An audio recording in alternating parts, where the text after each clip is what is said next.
Bonjour à vous les balances, bienvenue pour votre guidance pour cette année 2021. On va aller voir ensemble les énergies qui peuvent vous accompagner sur cette année à venir, au niveau général, au niveau sentimental, au niveau professionnel et au niveau matériel et financier. Donc bien évidemment, ça va rester assez large, assez rapide aussi, le but n'étant pas de vous faire une guidance d'1 heure et demie parce que forcément, on ne va pas tous vivre la même chose en 2021, c'est simplement pour nous donner des grandes tendances des énergies qui peuvent traverser cette année pour vous les balances. Donc j'ai utilisé plusieurs tarots, le tarot de la bienveillance, le Light Years Tarot, l'oracle de la triade, l'oracle des miroirs et puis une petite carte du voyageur sacré pour compléter ce tirage. Donc voilà, je vous rappelle, c'est du général, vous prenez uniquement si ça fait écho en vous, sinon vous laissez de côté, éventuellement allez voir votre signe ascendant, votre signe lunaire pour des messages complémentaires. Et si vous souhaitez une guidance personnalisée, eh bien, je vous invite plutôt à me contacter sur mon mail lililataro@yahoo.com qui figure en bas de cette vidéo. Alors, on va déjà découvrir dans un premier temps pour vous les balances, avec le tarot de la bienveillance, les cartes qui ressortent, les énergies qui ressortent au niveau des différents thèmes. Alors, qu'est-ce qu'on a au niveau général ? On a la carte du roi d'eau, le roi de coupe, au niveau de votre énergie générale. Le 9 d'épée, le 9 d'air au niveau sentimental. La lune, une arcane majeure au niveau professionnel. Et une nouvelle arcane majeure également au niveau matériel et financier avec la carte de l'impératrice. Alors, cette carte du roi d'eau, pour commencer, qui va donc nous parler du domaine général pour vous. C'est une carte avec le roi de coupe qui va déjà nous parler du domaine émotionnel. Donc, il y a fort à parier que pour vous, les balances, le côté émotionnel soit important. C'est une énergie, le roi d'eau, qui nous parle de générosité, qui nous parle d'une certaine forme de diplomatie aussi. C'est quelqu'un qui est dans la maîtrise de ses émotions, qui sait les accueillir, qui sait les maîtriser, qui est dans l'équité, qui est dans la bienveillance, qui est une certaine forme aussi de médiateur, de pacificateur, ce roi d'eau. Donc, c'est vraiment une énergie d'être à l'écoute de soi, d'être à l'écoute des autres, d'avoir une certaine forme de sagesse, parce que c'est un roi, donc il est dans la maîtrise, il est dans la maturité au niveau émotionnel. Et c'est quelqu'un qui prend le temps d'écouter, de s'écouter lui, d'écouter les autres aussi, avant de se faire une opinion, avant de prendre une décision, avant de passer à l'action. Donc, c'est vraiment une carte qui nous parle de douceur, qui nous parle d'amour, qui nous parle aussi de se libérer de ses peurs, peut-être d'aider les autres aussi à le faire. En tout cas, c'est une carte qui nous parle vraiment d'harmonie, qui est recherchée pour vous pour cette année 2021 au niveau émotionnel et de manière générale, on va dire, par rapport à votre année 2021. Alors, au niveau sentimental, vous avez la carte du 9 d'air, donc qui est l'équivalent de la carte du 9 d'épée. Alors, bon, on va être honnête, c'est pas forcément la meilleure énergie au niveau sentimental, parce que la 9 d'épée, c'est quand même une carte qui nous parle des peurs, des angoisses, de l'anxiété, de tout ce qui est à l'intérieur de nous, parce que les épées, c'est le mental, c'est nos réflexions, avec peut-être l'idée d'avoir un dialogue qui peut être un petit peu négatif. On est dans les peurs, on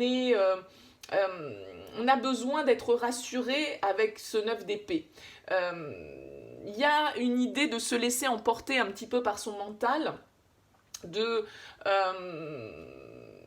comment dire,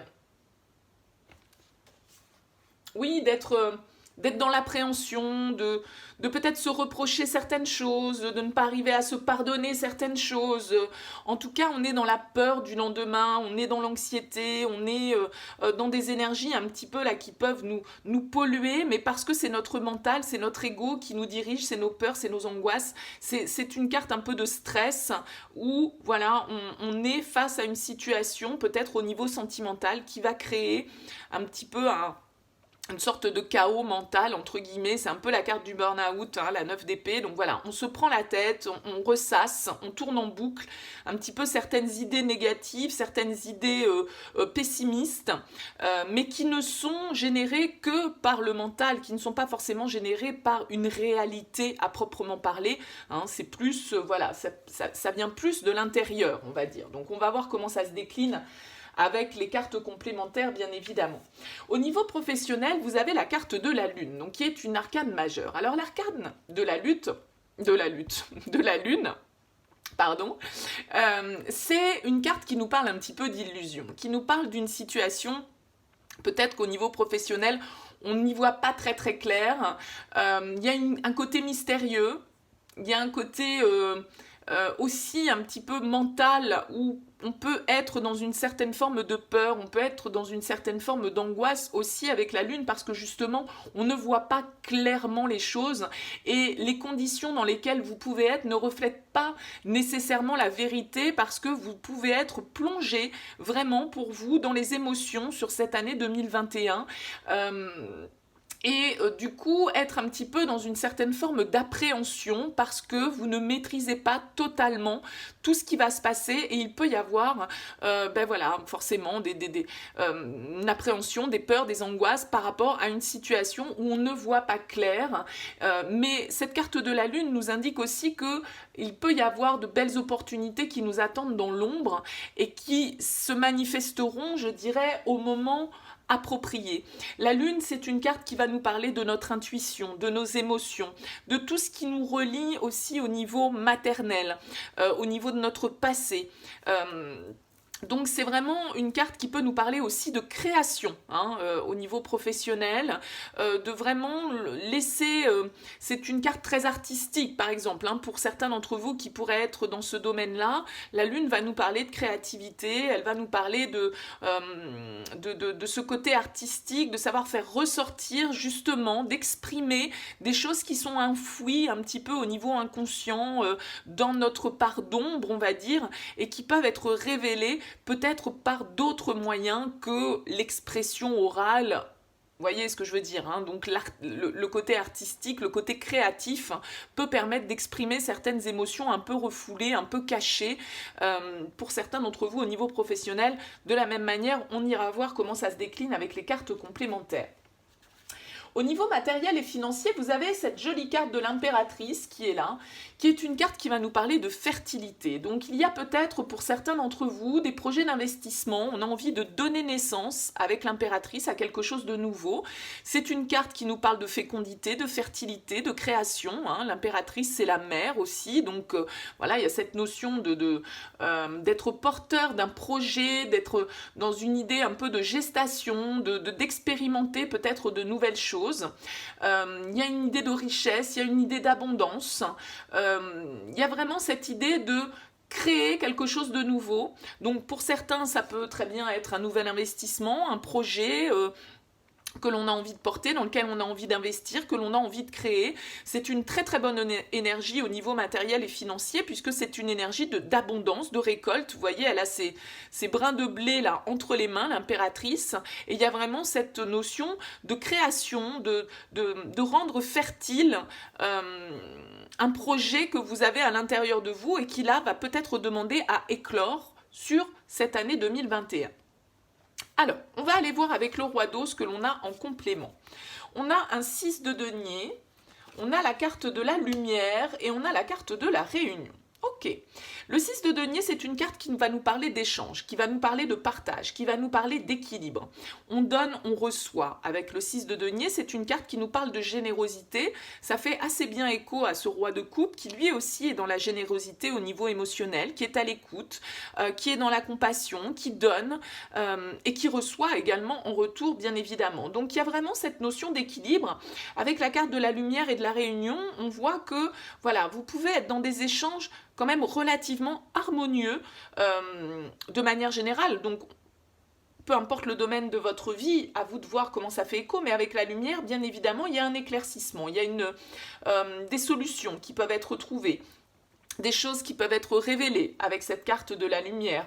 A priori, je dirais qu'avec la carte de la Réunion et le 6 de denier, étant donné que ce sont des cartes quand même où on n'est pas seul, vous voyez, on échange, on transmet des choses et on reçoit. Avec la carte de la Réunion, ben forcément, voilà, on ne se réunit pas tout seul, hein, on est plusieurs là autour de la table. Donc j'ai l'impression que dans vos échanges avec les autres, en tout cas, au niveau émotionnel, il y a un certain équilibre qui se fait, il y a peut-être un compromis, justement, qui est trouvé pour vous sur cette année 2021 et qui est très bénéfique avec cette carte de la lumière qui permet justement l'amélioration d'une situation, l'amélioration de certaines peut-être relations, la mise en lumière, comme je le disais, la révélation de certaines choses. On discute, on échange, on essaye de trouver un compromis qui peut être équitable et avec ce roi d'eau, vous avez la capacité d'être à l'écoute des autres, d'être bienveillant, de pouvoir même être peut-être un guide aussi hein, pour les gens qui vous entourent, que ce soit au niveau personnel ou pour d'autres au niveau professionnel. Si vous êtes dans une activité où vous dirigez les gens, eh bien là on voit qu'il y a une harmonie, il y a vraiment un bon équilibre pour vous au niveau général. Au niveau sentimental, qu'a-t-on avec ce 9 d'épée? On a une arcane majeure, le chariot, on a le désert et on a l'évolution. Bon, il y a vraiment une idée avec cette carte du chariot, donc qui est une arcane majeure, d'avancer, de progresser. La carte du chariot, c'est une carte de succès, c'est une carte de victoire, mais c'est le début d'une victoire, hein, c'est les prémices. C'est l'arcane numéro 7 du tarot, on est encore dans le début du parcours. Le chariot arrive après les amoureux qui ont fait un choix, on a pris une décision, et le chariot, il avance vers la direction qu'il s'est fixée. Toutefois, il faut toujours faire attention avec le chariot parce que, voilà, il y a un petit peu, vous voyez, ce cheval blanc, ce cheval noir, il y a cette dualité qui est là. Il y a peut-être, du coup, justement, un choix à faire pour vous, une direction à définir dans votre vie sentimentale. Et ce chariot, il n'avance, il ne progresse qu'à partir du moment où on lui a justement défini une direction bien précise. S'il n'a pas de but, le chariot, il est plutôt au point zéro, il n'avance pas, il est bloqué. D'accord? Donc on voit que pour vous, avec cette carte du désert et de l'évolution, il y a une nécessité de faire évoluer votre situation, de sortir là d'un état qui peut être un peu voilà, pessimiste, angoissant, stressant. Avec cette carte du désert, on nous parle de difficultés, on nous parle de blocage. Il y a peut-être une situation là où vous êtes dans une certaine forme de stérilité, parce que la 9 d'épée, c'est pas très... c'est les débats intérieurs un petit peu stériles, hein, qui n'amènent pas forcément de solution. Et la carte du désert nous parle aussi de cette stérilité dans le sens où rien ne pousse dans le désert et on peut se sentir un peu seul. On peut voilà, avoir un sentiment un petit peu d'isolement avec cette carte du désert, mais on voit assez clairement avec le chariot et l'évolution que vous avez envie de faire progresser votre situation, vous avez envie d'avancer, vous avez envie d'évoluer et peut-être que justement cette nouvelle direction que vous souhaitez prendre, soit peut vous amener à vous isoler par rapport à l'extérieur parce que vous décidez entre guillemets de tracer votre route seul et donc ça peut vous donner ce sentiment d'isolement et un petit peu de solitude. Il y a aussi ce côté où effectivement cette direction que vous souhaitez prendre et que vous allez prendre sur cette année 2021, eh bien elle peut générer des peurs, elle peut générer des angoisses, elle peut générer du stress parce que justement vous allez vous orienter vers quelque chose que vous ne connaissez pas, dans une direction qui vous est inconnue et donc qui peut générer forcément de l'inquiétude, un peu voilà, un petit peu de remue-ménage intérieur au niveau de vos pensées et d'être un petit peu bloqué là-dedans, voilà, de ressasser un petit peu les choses parce qu'on a peut-être soit envie de sortir d'une certaine forme d'isolement, de solitude dans laquelle on est pour vous, par exemple si vous êtes célibataire ou vous avez vécu une période difficile et vous avez envie de vous sortir justement de cet isolement, soit pour certains d'entre vous, eh bien ça va être de prendre une nouvelle direction dans votre vie sentimentale qui peut vous confronter à un certain sentiment de solitude, mais voilà, qui va vous permettre aussi de faire évoluer votre situation. Au niveau professionnel, les balances, qu'est-ce qu'on a? On a un as de bâton, on a la pénitence et on a la femme. Ok. Alors, avec cet as de bâton, c'est une carte de nouveau potentiel, de nouvelle énergie, de nouvelles opportunités qui peut se présenter pour vous. C'est vraiment une énergie très créatrice aussi, hein, l'as de bâton, comme je le disais avec cette lune. En tout cas, voilà, il y a une opportunité qui se présente avec cet as de bâton. C'est le feu intérieur, hein, c'est l'énergie créatrice, cet as de bâton.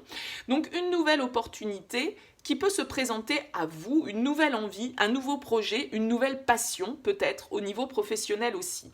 On voit quand même avec cette carte de la pénitence que peut-être que justement ce nouveau potentiel ou cette nouvelle offre, cette nouvelle opportunité qui peut se présenter à vous, eh bien elle peut peut-être vous demander de devoir faire quelques sacrifices avec cette carte de la pénitence. Cette carte de la femme, elle peut parler pour vous si vous êtes une femme balance bien sûr, mais il y a quelque chose qui nous touche au niveau émotionnel ici. On a l'impression un peu peut-être voilà, de s'infliger entre guillemets une punition, hein, d'être un petit peu dans une forme de châtiment, d'autoflagellation, hein, pour moi un peu avec la carte de la pénitence, parce que voilà, il y a peut-être quelque chose à sacrifier, il y a peut-être quelque chose à perdre. En tout cas, c'est cette sensation de perte qui peut vous mettre dans cette énergie de la pénitence, mais en tout cas, voilà, il y a vraiment une idée d'avoir un nouveau potentiel que l'on a envie de créer, mais certainement générateur, malgré tout, pour vous, les balances, d'une certaine forme d'angoisse. Hein. Cette carte de la pénitence, voilà, il y a une notion de perte, il y a une notion de devoir se séparer de certaines choses, il y a une notion de devoir de se sentir un peu victime des circonstances peut-être, parce que en saisissant une opportunité, en écoutant son intuition, ses envies, ce qui nous est dicté de l'intérieur, on va dire, eh bien voilà, il y a peut-être des sacrifices à faire et ça peut un petit peu vous freiner. En tout cas, générer un petit peu d'angoisse, un petit peu de stress pour vous sur cette année 2021. Au niveau matériel et financier, on a un as de denier, la réussite et la victoire. Bon, bah là, dites donc, c'est top les balances, là. As de denier, nouvelle opportunité, cadeau, offre, vraiment quelque chose de concret dans lequel on a envie d'investir, qu'on a envie de créer. Ça va très très bien avec cette carte de l'impératrice, on voit que c'est quelque chose de concret, dans la matière. Les deniers, c'est les finances, c'est le matériel. Donc voilà, il y a vraiment une nouvelle opportunité. Avec la réussite et la victoire, c'est vraiment une idée voilà, d'accomplissement, quelque chose que vous allez réussir à construire, à ancrer dans la matière. Vous allez saisir cette opportunité de créer, de mettre en place quelque chose de nouveau et quelque chose de très porteur et qui va vous apporter un certain succès hein, au niveau matériel, financier. La carte de la réussite, c'est vraiment une carte qui nous parle de gain d'argent. Donc pour certains d'entre vous, bah voilà, ça peut être au niveau financier une augmentation liée au professionnel, des gains, un retour sur investissement qui est très porteur et qui vous permet justement d'investir de nouveau dans quelque chose. Il y a vraiment cette notion d'arriver à une certaine forme de croissance, à une certaine forme de... vous voyez, là, c'est laurier, c'est vraiment ça, c'est la victoire, quoi. Il y a vraiment une très très belle stabilité, en tout cas, au niveau matériel et financier pour vous, les balances, sur cette année de 2021, et avec une opportunité de créer, d'ouvrir un nouveau cycle, de réinvestir, de créer, comme je le disais tout à l'heure, peut-être investir dans l'immobilier, investir dans un projet professionnel, investir, bon, peu importe la manière, hein, bien évidemment, ça va être différent pour chacun d'entre vous, mais il y a vraiment cette notion d'avoir un projet qui peut être très porteur, et en tout cas, où vous allez avoir toutes les énergies nécessaires pour le mener à bien, le mener à son terme, et acquérir une stabilité au niveau matériel et financier. Donc c'est très positif dans cet aspect-là.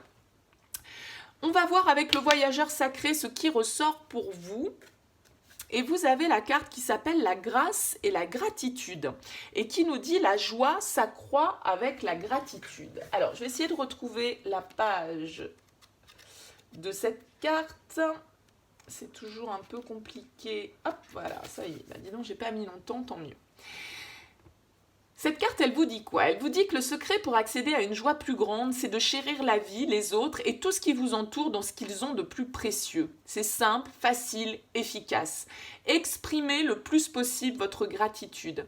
La reconnaissance est l'alchimie des temps modernes. Elle peut engendrer un bonheur, une grâce et une paix qui dépassent l'imagination. Le secret pour connaître une quête remarquable et épanouissante, et de laisser la gratitude vous envahir à tout moment. Peu importe les méandres de la route que vous vous sentiez confortable ou non, en confiance ou incertain, peu importe ce que vous ressentez, et même si vos défis semblent insurmontables, éprouver de la gratitude vous facilitera la tâche, permettra à la lumière de chasser les ténèbres et vous permettra d'entendre le cœur des anges. Votre vie tout entière peut se transformer lorsque vous prenez le temps nécessaire pour permettre à la grâce et la gratitude de vous emplir et de pénétrer pleinement en profondeur en vous. Donc là, il y a vraiment une idée, ou peut-être que pour certains d'entre vous, vous pouvez effectivement éprouver un certain stress par rapport à des obstacles qui peuvent être mis sur votre route et qui vont vous demander une énergie supplémentaire, une certaine foi pour pouvoir dépasser certains obstacles. Mais on vous dit aussi, concentrez-vous sur ce que vous avez. Soyez reconnaissant de ce que vous avez déjà. Ne voyez pas le verre à moitié vide, voyez-le plutôt à moitié plein, parce qu'il y a quand même de très belles bénédictions ici pour vous au niveau matériel et financier. Il y a un nouveau départ, une nouvelle énergie également possible au niveau professionnel. On sent ici effectivement au niveau sentimental que ça peut être un petit peu plus compliqué parce qu'il y a des peurs, parce qu'il y a du stress, parce qu'on doit sortir d'une situation dans laquelle on se sent peut-être seul, on se sent peut-être isolé et qui donc il va falloir faire preuve de courage, d'audace pour avancer malgré ses peurs, malgré ce stress, malgré ces pensées négatives. Et en tout cas ici vous avez vraiment la capacité d'équilibrer votre émotionnel, d'être dans les échanges avec les autres de manière très positive. Donc voilà, débarrassez-vous de vos peurs, les balances, avancez sereinement. La vie a de belles choses à vous offrir pour cette année 2021, donc pas d'inquiétude exagérée, on va dire. Voilà, écoutez, j'espère que ce tirage vous aura parlé. N'hésitez pas bien sûr à me faire part de vos commentaires, n'hésitez pas à mettre un petit like, ça prend pas longtemps, moi ça me fait plaisir et puis ça permet de booster un petit peu ma chaîne également, donc merci par avance pour votre soutien. N'hésitez pas à vous abonner à cette chaîne si ça n'est pas encore fait et puis pour ceux qui le sont déjà, je vous remercie de votre présence, de votre fidélité, de vos encouragements. Je vous souhaite une très très belle fin d'année 2020, on se retrouve bien évidemment très prochainement pour les guidances de janvier et puis je vous souhaite une très très belle année 21 un petit peu en avance. Voilà, à très bientôt.